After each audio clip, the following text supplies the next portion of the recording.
kan in pe ang sutero to na pe mo ani tanang nasain zavain si bai ole ei bazet porvengai lo win ka pharania ti sual po khan nei noi mai theya ama sa kan soidu chu sarkar tharina tum ber chu sumren chem ani chu wangsuan kuming budget big hi year of consolidation akan sumdin mun so ne nan kan han manga that's one nikum lam aya kumin kan budgeta kan sumdin mun rang lo tlak niam dan ka soi phot dua pakhan na chuan post devolution revenue deficit grant kan ti hi hei hi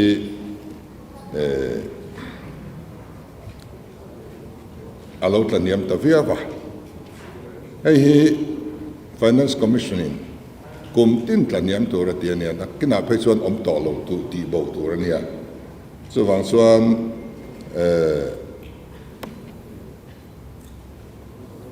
kumina hian atla diam ta duaya na kuma phei chuan in atla niam le zual do na kha kan riat thiam tlan atan kan dua ti chuan leiba public debt kan han ti bi ka hi ei mindel rituber ani internal debt kan han ti hi ei hi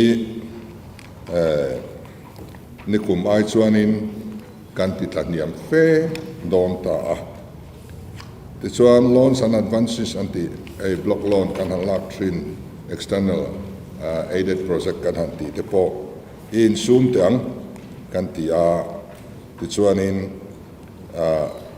65.29% in kan tlaniam ani kumina hianin chu kan leiba apunzel lo na tura anan ruam manania tin CSS kan ti hi ei hi kan lo labor kora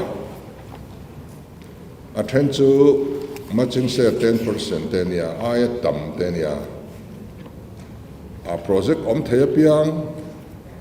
tho thaya piang sum siam na ta na man thei tur ani chuan kan lo ti deuh bor mai zel te po ni in alanga chu bang chuan ke ni chuan hetiang hian iti lo tiang kan ti kumina hian eminua hian kan tlaniam duai dona 4.15% in CSS nuai hian tlak niam kan tuma ten ways and means advance hi nikoma crore sang khat anda ways and means advance to kan budget min pe kan ei zo to nuwa RBI kan sum atlem thayang per heti zat hin nei turani anti su po chuan adai to lo nuwa kan pu anita chu te nga puk tur atan chuan ni kuma khan crore sang khat andani khata tanga an puk tling khom kan bat kan rul tur kha tam tak tu na hian kan la neya amaro chu thei top chua ta ila hetiang pui ni lo hian tlak niam itum tiang kan ti chu wang chuan kumina hi chuan crore sang khat ni lovin crore za pakwa chau ways and means hian kan da kan budget in total ram tumila chumi ba ka zupuk angai ani poin crore sang khat zakwa sang khat le crore za pakwa ba ki chu puk lovin om thei ram in tum chin phot tiang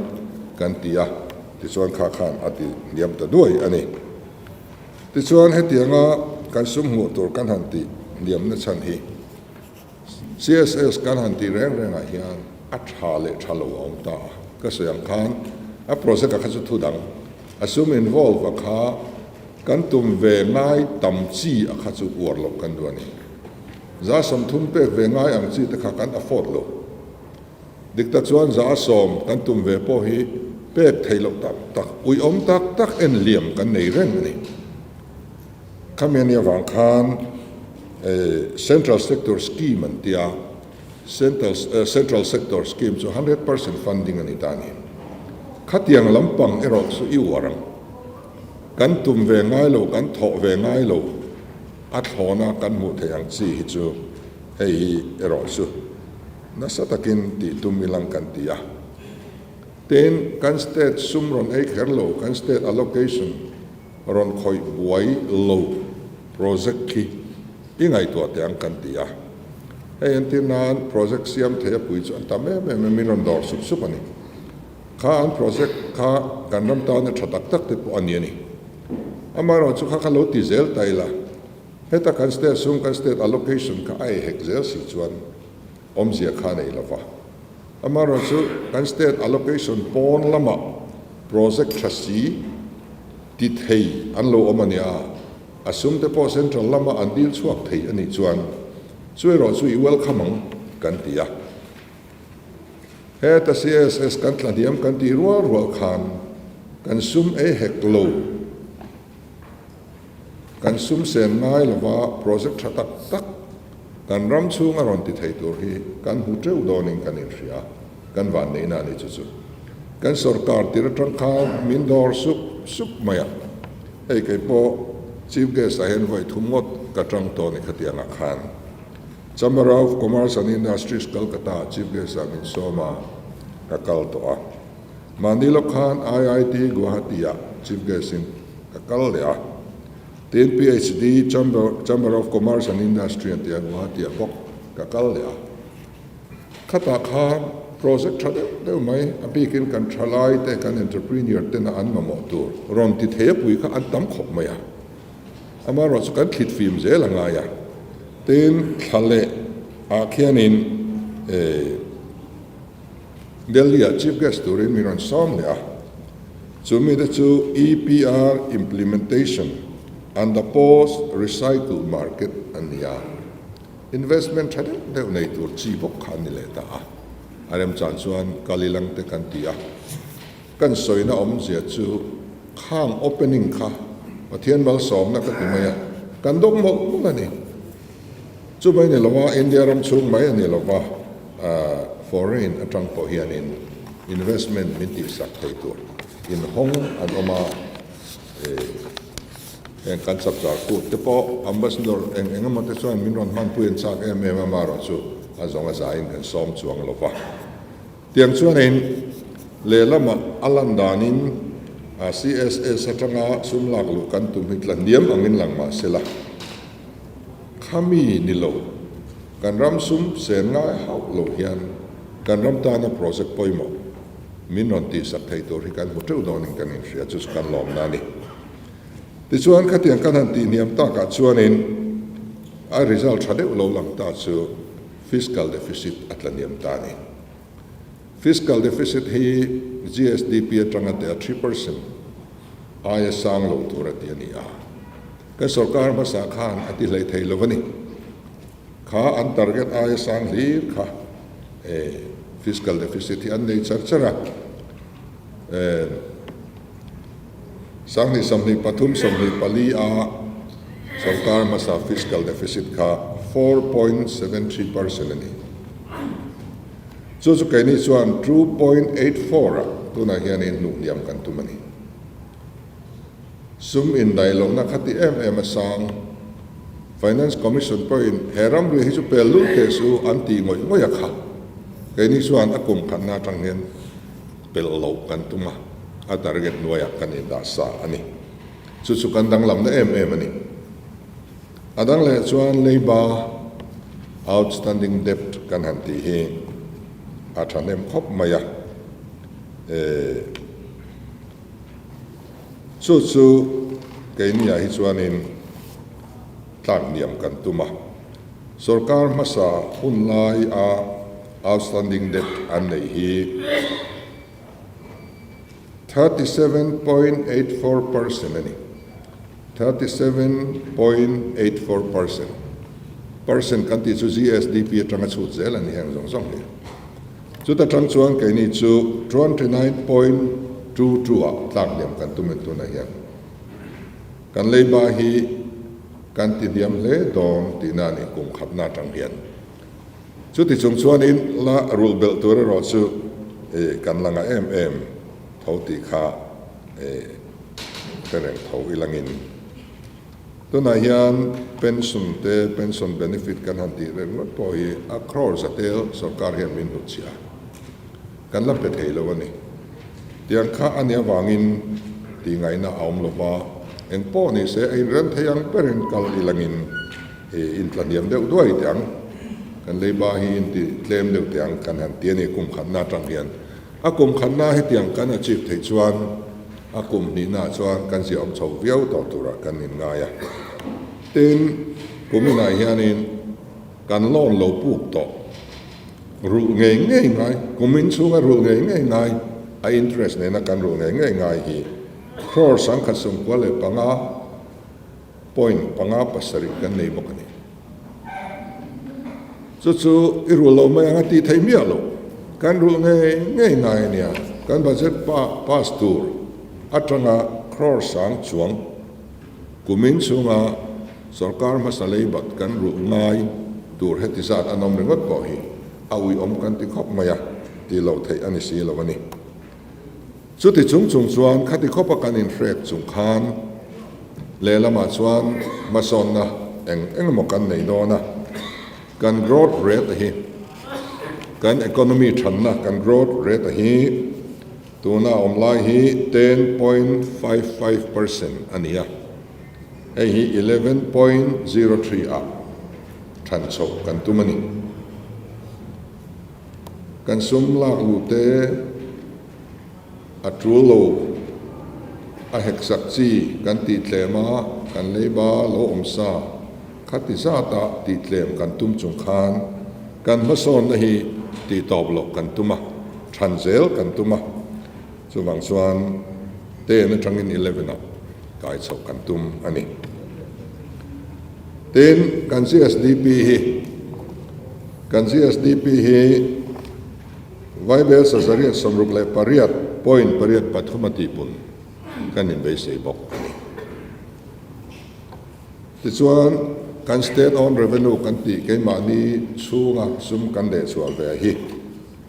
ei hi uptor kan tuma 21% in pun chok kan tumani ke ma ni tho chual ve hi then all age pension hi mi pakhat zela chen sang khatin ti pun ni sen kan ti boka ti chuanin kan revenue receipt he apung don boka kan local body grant kan te kan VC de tiang ang chi local council kan an ti te en kol na apung don boka tin emi chiat thut disaster ang engamo quarrel chiat na lo theng en kol na tur kan ti pung bok ti chuan amaro chu pun na thalem lo ti mai la lo thei lo si revenue expenditure hi masona kal si lo hi zep thu om lo hei hi 2.71% in a pung dona hei hi engwang ngai ti chuan kan bu fai le na ret te lo pung se la sarkar na thok te lo pung se la increment te ron bu so se la tin in thandon roya kan sarkar in school tam taka upgrade poka chu tiang chuan kan tui bill kan electric bill te lo sang so se la hemi ania wang hian sarkar in rel bol na kan sen so hi tin niam kan tum fe chu hian pung lo thei lo wa ei chu ti ngai na om lo wani chu ti chung chuan development expenditure an tia development atang bi ka consum raman hi 11.70 in apung don ni person in then social services hian 9.30% in apung don boka economic service hian 15.56% in apung don ni ti chuan kang ka han soi kha han sum up ta ila leiba atam thayang ber rul thaka bat bello thailo ani amaro chu bat bel ti tam lo tram kan tum leiba ina purit min siam hi thayang to kati niam kan tuma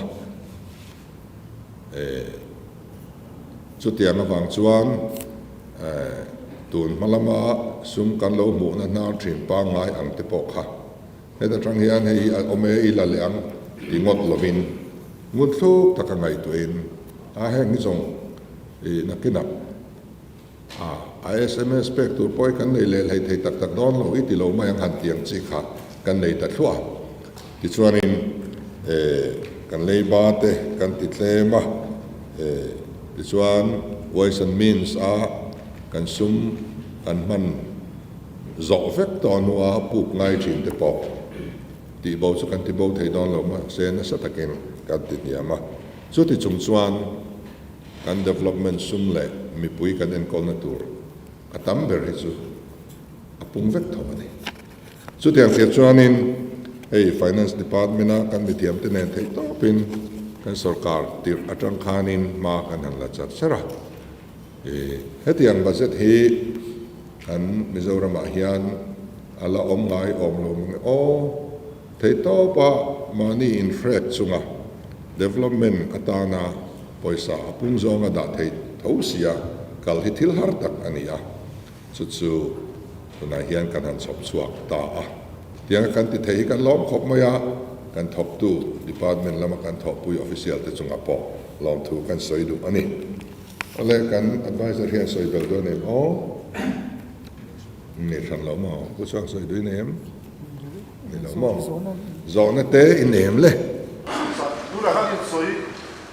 si ade ko na li du expenditure asa sa na ka ni ku ba ka 78 vel ani la ku na 82 vel ha ro da do la asang zo na ro so ta ye ro ko so na ye so he mi de ku min puan la ye ni ai la ka ngai sei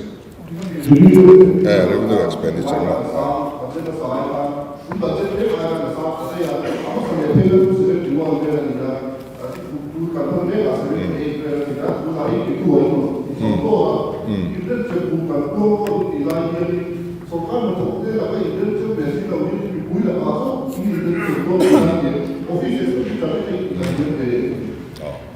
adik che chuan kam revenue expenditure san na hi 2.71% chawania sang lu tuk lawani ka soyang khan sarkar na thok lo te chu increment an donga apung zela an DA alo ni boka DA phechu DA pung a pek thei lo li khan akalani DA pung kha eng ma andong chuang lo an GPF an compound zela ka kan nakina kan la rule vek turania officer senior officer pakhat an pension hian crore ni te a chua pui thei ni kan hek lu tukani achan chu sarkar ma sain an DA ti pun saka pe thei si lawa kumtam tak chung chu chu an GPF aluta pek miah lo lir khan aluta khati la ya sarkar na thok association te le kan sarkar khan in rem na thutlum an lo siama min pek thei lo point kan GPF lut mai ro sen lo tia chu chu tu nai kan tuar mek ta ni chu chuan ya khang ang chi kha chu alo thei lovin na kuma po asang le zelam revenue expenditure is bu 5 man ti te power man kan ti sang dong lo hian ati ji om so ka khatiang kha ani ama ro chu hey resource mobilization committee kan han din ta chu mi te na an terms of reference an man singapore mo ta chu austerity measures ani ta ni chung ho chuan na an tho ma in ke ma ni a MLA te minister te ke ma ni kan in frek pasa to na hian kan lo entitled chin ho staff kan nei the china kha azat vein kan in reduce ni azat vein kan reduce kan bangla kan chei thar lova kar kan chei tha kan lei thar bok khul het lova chu tiang khopa kan in frek na awang chuan na satakhian atlatiama MLA kar leina kan hanti top ringot thian a crortel kan sef galani tiang chuan kan kalmasa amaro chu kan resource mobilization committee hian sarkar na thok te po hi heti hian ti vesela ti te nakin anon recommend ve mai theya chung huna chuan an ni po tlongai tu te point kan la ngen ve mai theya empo ni se February thachung hi grace period kan tia manikol thai ai tam motor kolte mà đi câu thấy ai tấm grade 4 chorte chung dòng song chu February thật chung hiền loin ching fel ru hemi appel nuwa lakol inam chuan ei chu action kan la don ni kan tiani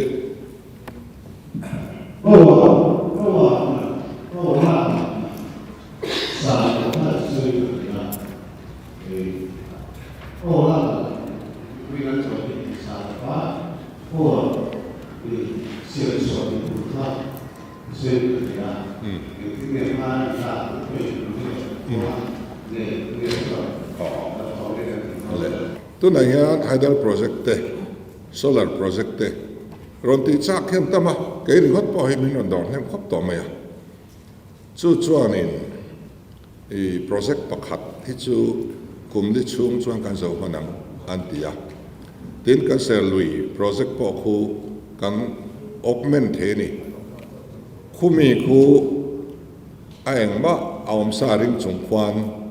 tun aya tam power ti chuak turin kan siam thei an tia tin sarkar ma sa in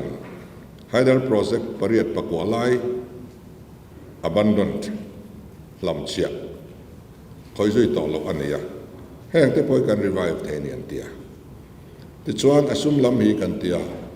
keima nin asum tur hi kan gai to thei an tia ni chung company chu tunai hianin kan nei nuala kan in dor meka ta chuan an chi ga thadeu bera kan ngai kha kan thanganga MOU kan sai nanga kan ram sum ti hek lem lo hian kan tram chu ngai hian project pakhat tal hi chu zawman kan invest in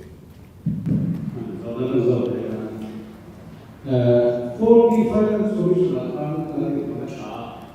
50 na le achi e ma tu poso clase something so ma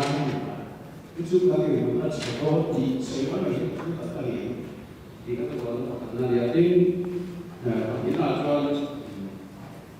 zelda wi kan na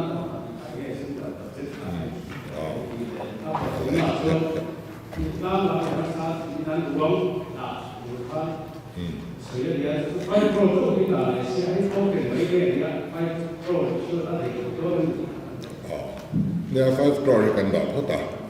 achan chu akai lai lan ron duang dona entinga ron duang dong kan thela ba ruang song song he phur tur ani lem lobani ren ka chu officer ten ya ren ka chu sumdong lian ten ya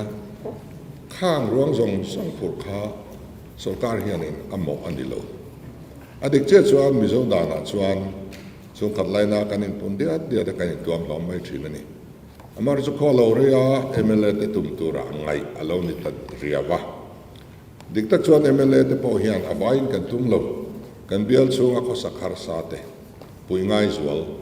hei hi ani deu bera chu wang chuan azonga za pur tura khang ka ngai lo ba angai lai na ran siam thotanga khang mi har sa zual bik ta na e apor dan tura kha aron duang chuak nga 5 crore hi in da phot yang kan tiani ten engeni pakhat kha gender budget hi centrally na ti tura min ti awanga ti kan nia antina home department ate social welfare ate mei chan pual choi kan na lampang kha an mani budget a hi ron da ve rewani a khan pa tak takin kan ron da lova khami a department concern ina e mei chia te ham than na tur provision an ron da kha te kha kan la chuaka abu ran deuh hian kan siam ve ni chu kan phar zinga khan ama chu gender budget omzia chu ani mai tun ma ai khan mai chanin mun siam that atule ti thil ani ti pakhat le khan ngan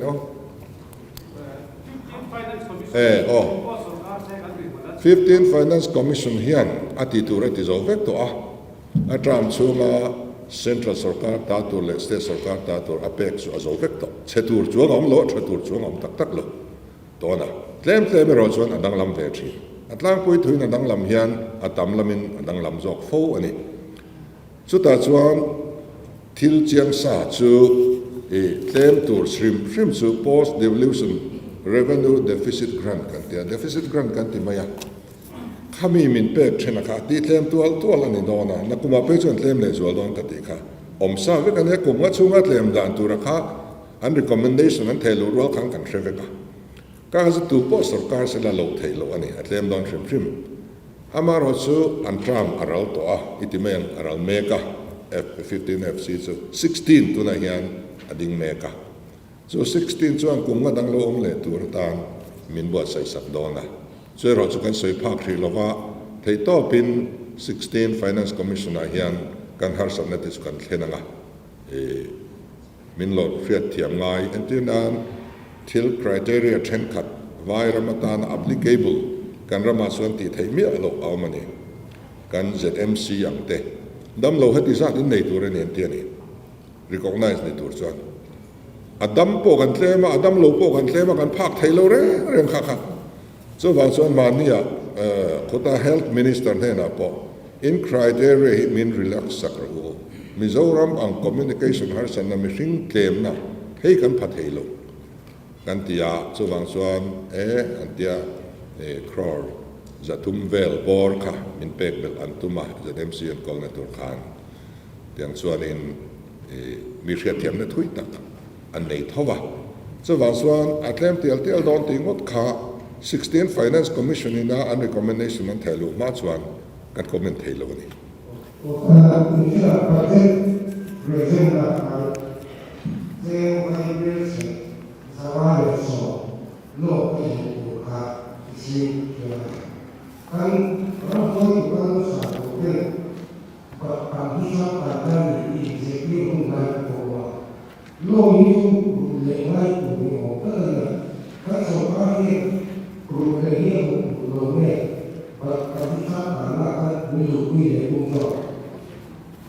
The loan he kan budget atang hian loan kan lak thei tur sin hi min fix sakani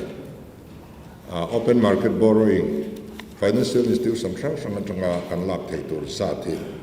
phal sak chin min na ya tun financial kalai kan sarkar lui a hian crore sang kan zani puk thei turin aloin ruang mana ma se hei an tram aral main kan han take over crore sang kan zani a vai lak kan tum lo hei po hi la full win kal kan tum cross zani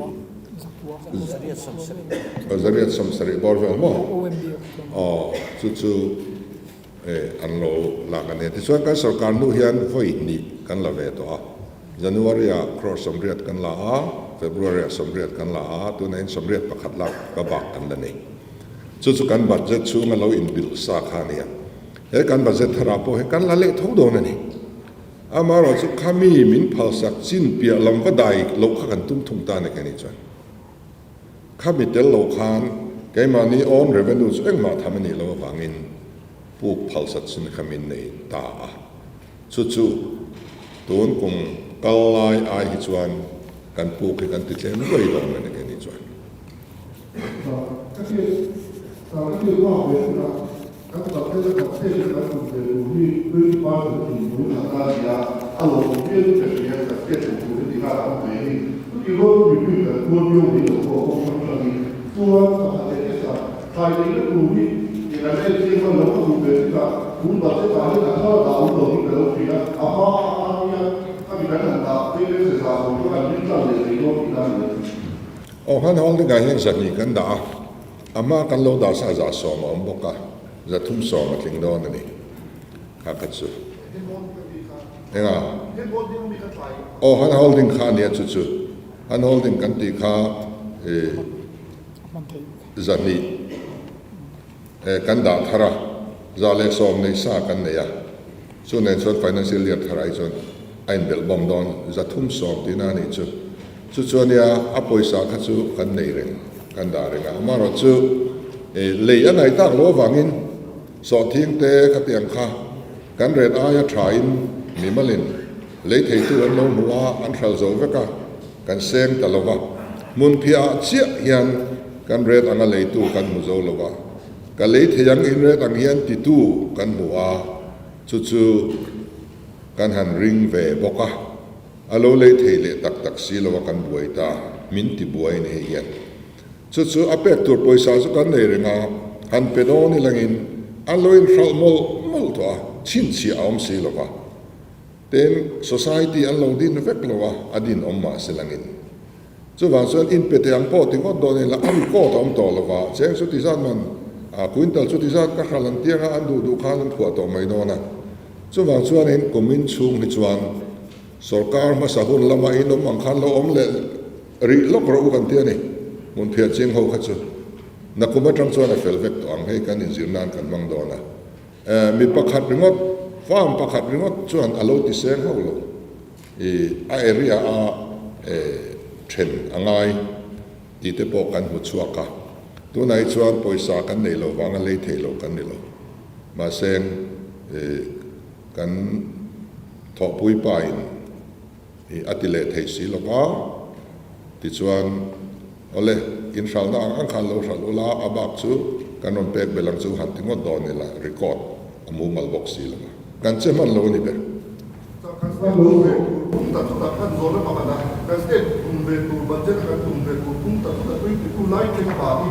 kha khamo hi chu mo ti pun sel hi angaya chan chu chia kan choi ve angaya kan chia choi hi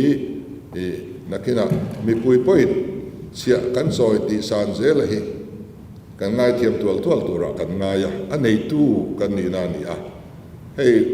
khovel pum puya hian chia choi tam reng hi chu sarkara hian an leng hal mai ni an tlang nel chia chu ti zat ka choi sin an ti maya da pon da la ni chu wang chuan in ke ni point til tam taka electric mi pui suk nok chi te kan ti sang lo angai kan kalpuyan kan ti a kan ti san de bera chu stamp duty ani a stamp duty hi India rama hian aniam pol po hian 5% an lo la de vek to ni chu kai ni chu 3% a intive chin te an kan ti a aniam ber kan la ni tho ka ti chung hian chu wang chuan heng te hi chu mi pui hian min riat thiam pui tura ka ngaya tin ka soi le du chu pa ber hian in ren lo em sela nuam tol sela contract lian pui a thiam te pereng sela anu pui fanau te ne na poisa ok lo chol ni tu ka sa po le su in ren ro tireng sela ni anu pui fanau te na thiam mi alo poisa kan nei lo tireng a ti hian in ital vak thei sia an tiang an cooperate lo ka ke ni ro chu ke mani kan in freka poisa om lo ti hi atakin kan nun puya so wa chuan min thre thiam ro mi pui te u kum khat to hi chu min pe te u in song he nan hiam so wa chuan kan ram din mun siam thaturin heng stamp duty te hi chu iti sang te ang hei chu min pom pui ro kan ti ani so wang chuan kan sarkar hian rul wa poisa te awa khoral wa du sak bik nei te in sum asiam ve lawa khan na ka chu zoram mi pui po hian min troi om thei kan be se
zathum le so ma khan za som bi ka thlai thar le ni tur ni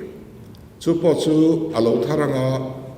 manangai lo mai thei kan re aya to wa le tu kan hu le khachuan zatni kha entrepreneurship le skill development in zone de ani hot ana chu kan han tianga kan thalai ten akum khatna chuan project an la siam tam han ker point kan ring lowa an an ti ve sap anga ta chuan central sarkara skill momsa entenang MSME kan han diante micro small and medium enterprise duaya thil omsa tam tak a oma khang nen khan kan converse donani kan kai kop dona ke ni sungai kherlo khan central ina subsidy apek theyante kan thalai ten an avel theidan tu te loan an lak theidan tu te margin money an lak theidan tu te quarantine thlenga an nei dan tu te kan ngai tu pui dona kan state sum vek kha ngai lo khara khan central scheme omsa atam ani so wang chuan cross ani hi an dai langin kan thalai ten an lo ti thapia na an che chak viau ni chuan dole RE a kan da bel thei tho ni helam his kan ren lo na lam tur ani a ti chuan kan thalai te point zawhna ngai selangin project tha han nei tum sela ten beneficiary wai sin akal lo thailo beneficiary kha align department zelin an thanga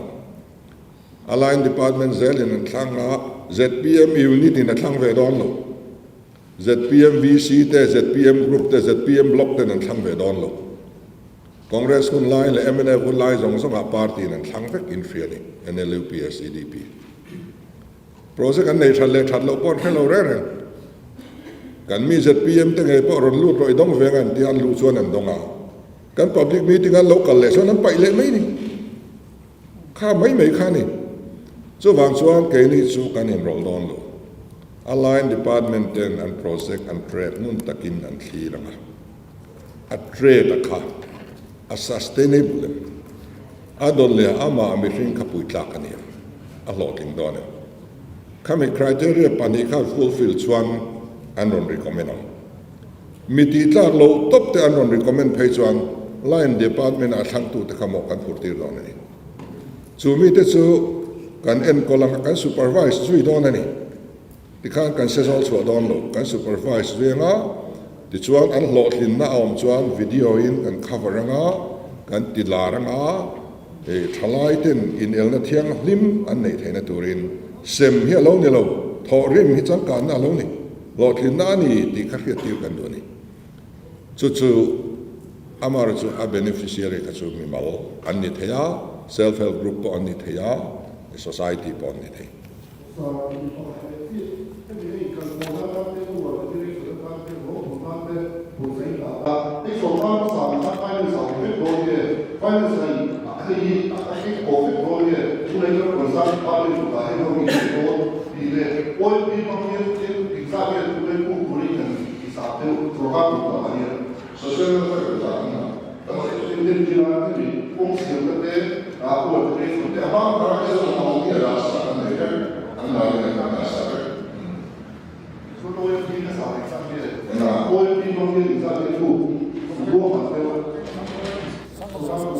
sang khaza samsari chu alu ya ka sang khaza ni ni ka sang khaza ni tang sang khaza samsari kan ta thani alo so le ko chu in sai na ha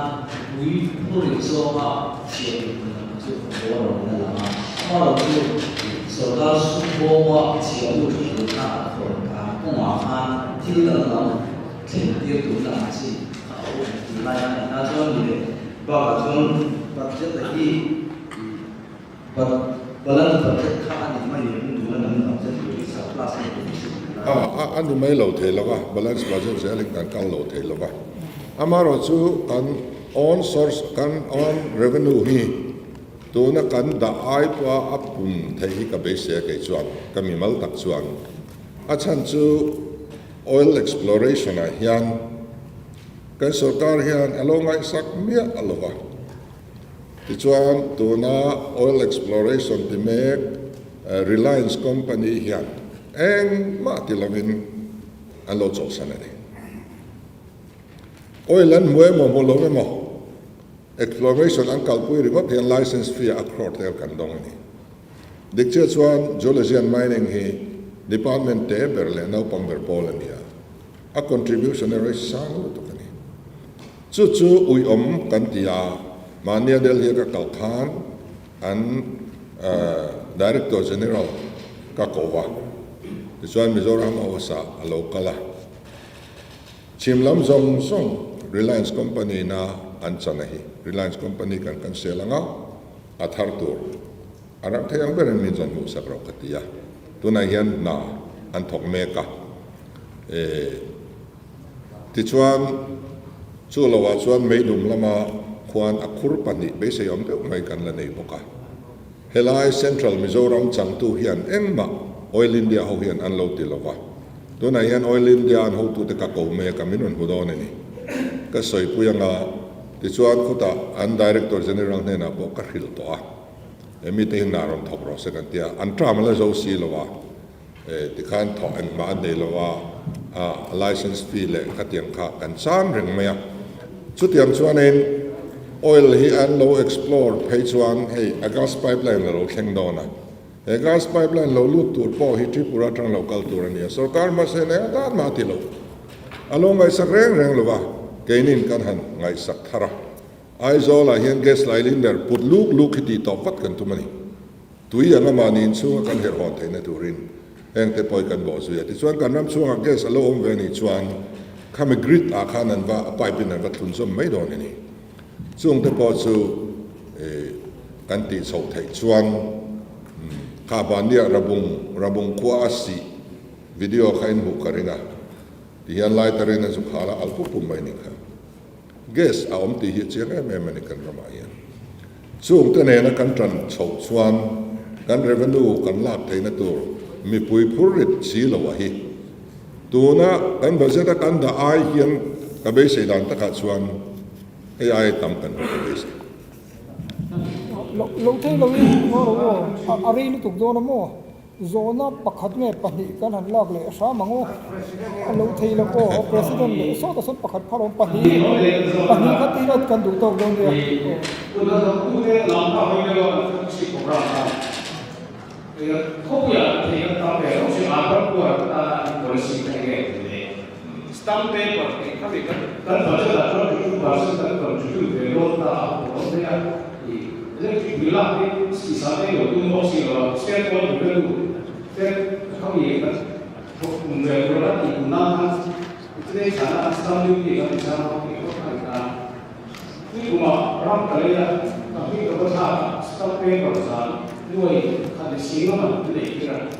ด้วยคันสีสังก็เปลี่ยนสีนี้ก็คันเป็นตัวรู้จักสีคันสามมันขาดเองที่ไงที่เราเป็นเองที่จะ X กับเปลี่ยนกันเป็นตัวนั้นไปโยนตกตาทุกทุกผู้เงินสารกับตัวนั้นภาษาเนี่ยอินสารให้เจ้าหน้าที่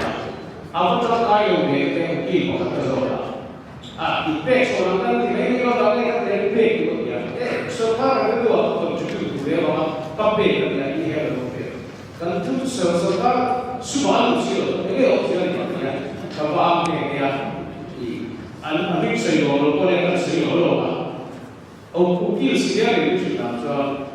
Lo sendiri cara apa ni? Lain pujian sama kalau finance sendiri sama ya. Step dulu di mana dia. Kami suka ya. Om siapa yang kita.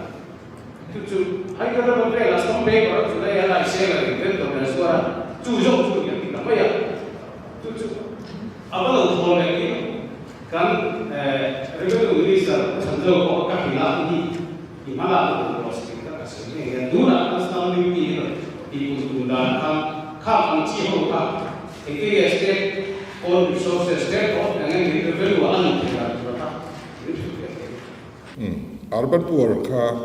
kan han holding khana bon vek ting tlang chau ni lo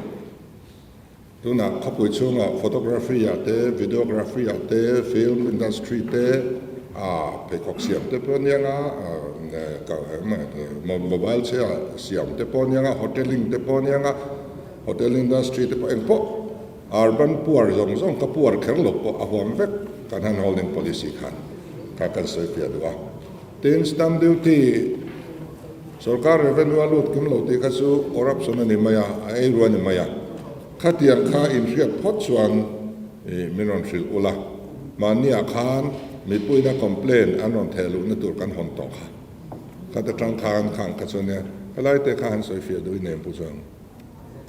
sarkar sumalut lo khan alo om thei reng mi stamp paper lai chau alu tu lo an duty ni lo stamp paper mana Activity to own revenue.